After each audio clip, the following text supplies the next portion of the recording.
Comentar esta mascletá, la Pirotecnia Valenciana, vienen de Llanera de Ranes,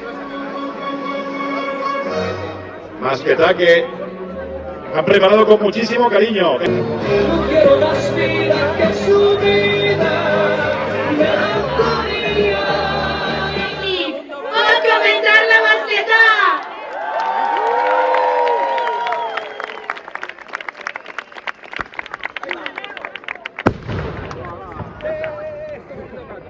ya está. Empieza ya la mascletá.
Y por ahí se acercan ya los amigos de esta empresa la valenciana, serán las autoridades.